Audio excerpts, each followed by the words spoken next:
안녕하세요.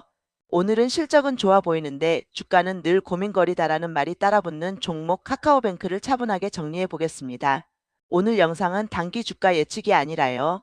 카카오뱅크가 어떤 구조로 돈을 벌고 2025년 실적이 왜 나왔는지 그리고 2026년 이후에 시장이 뭘 확인하려는지까지 핵심만 연결해서 보겠습니다. 먼저 큰 그림부터 잡죠. 카카오뱅크는 인터넷 전문은행입니다. 지점이 거의 없고 앱 기반으로 고객을 모으고 예금 대출 결제 투자 같은 금융 서비스를 붙여서 수익을 냅니다. 그래서 카카오뱅크를 볼 때는 은행주라는 잣대 하나로만 보면 자주 헷갈립니다. 은행이 맞긴 한데 동시에 플랫폼 회사처럼 비이자 수익을 늘리려는 구조도 같이 갖고 있거든요. 1. 2025년 실적 숫자로 먼저 확인. 2025년 실적 발표 자료에서 핵심 숫자부터 보겠습니다. 카카오뱅크는 2025년에 고객 수가 전년 대비 182만 늘었고 고객 수는 2670만 26.7영백만까지 증가했습니다. 수신 잔액은 68.3조 원으로 표시되고 전년 대비 24% 성장입니다. 그리고 영업이익은 6,494억 원 649.40억 원 수준으로 전년 대비 7%로 제시돼요. 보도에서도 2025년 연간 영업수익 3조 863억, 영업이익 6,494억, 당기순이익 4,803억이 언급됩니다. 한마디로 역대급 실적이라는 표현이 나오는 이유는 이익 자체도 늘었고 특히 시장이 좋아하는 비이자 수익 플랫폼 수익이 커졌다고 해석되기 때문입니다. 그런데 왜 은행인데 비이자 수익이 중요하냐? 은행의 기본 수익은 이자입니다. 예금 받아서 대출하고 금리 차이로 수익을 내죠. 그런데 카카오뱅크는 최근 몇 년 내내 이자만으로 평가받기 싫다는 방향이 강합니다. 2025년 4분기 자료를 보면 영업수익이 분기 기준으로 4Q25에 759.0억 원로 표시되고 구성도 이자 수익, 피수익, 플랫폼 수익, 기타 수익으로 나뉩니다. 그리고 2025년 기준으로 피수익의 큰 비중이 체크카드 67%, 그 외 오픈뱅킹 외 환송금 등이 뒤를 바치는 구조가 보입니다.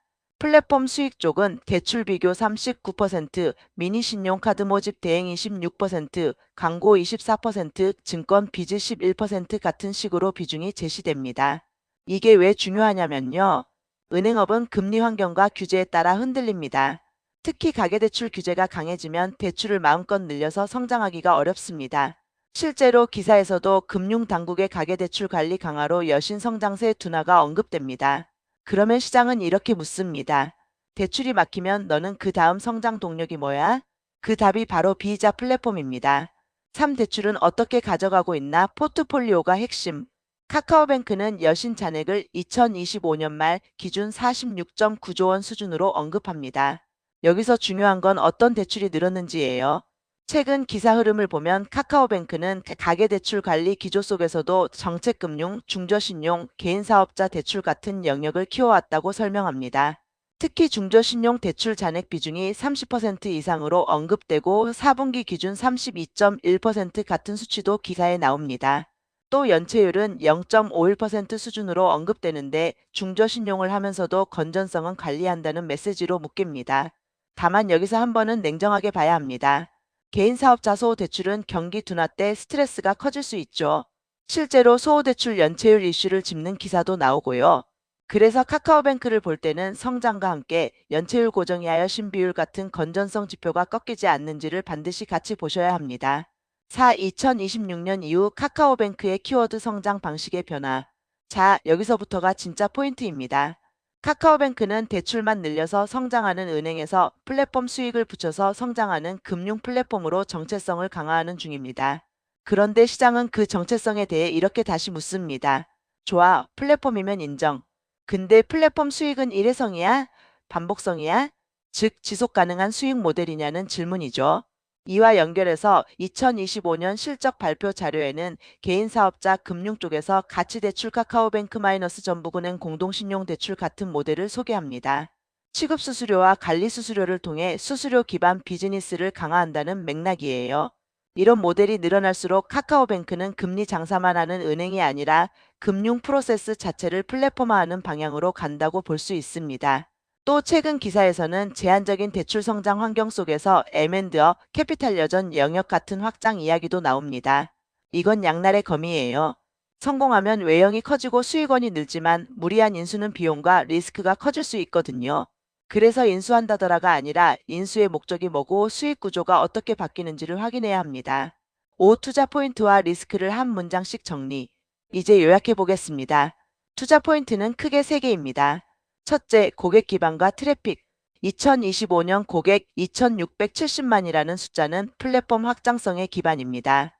둘째, 비이자 플랫폼 수익의 성장.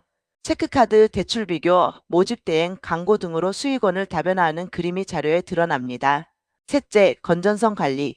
중저신용 비중을 유지하면서 연체율도 관리하고 있다는 메시지가 반복됩니다.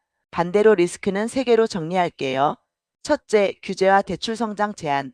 가계대출 관리 기조가 강하면 성장 속도가 둔화될 수 있습니다. 둘째, 소호개인 사업자 경기 리스크. 소연체율 흐름이 나빠지면 시장의 시선이 빠르게 차가워질 수 있습니다. 셋째, 플랫폼 수익의 반복성 검증. 대출비 교모집 대행 광고 등이 분기마다 흔들리지 않고 꾸준히 쌓이는지 확인이 필요합니다. 6결론 카카오뱅크는 은행 플랫폼 시험지다. 정리하면 카카오뱅크는 2025년의 실적은 숫자로 증명했습니다. 영업이익과 순이익 모두 역대 최대라고 정리되고요. 하지만 주가가 정말로 다시 평가받으려면 시장은 다음 장면을 기다립니다. 대출이 막히는 국면에서도 플랫폼 수익으로 성장할 수 있나? 건전성은 유지되나? 그리고 그 수익이 일회성이 아니라 반복적으로 쌓이나? 이 3가지가 동시에 확인되는 구간이 오면 카카오뱅크는 은행주가 아니라 성장 금융 플랫폼으로 재평가를 받을 여지가 생깁니다. 오늘 영상은 여기까지 해서 마치겠습니다. 감사합니다.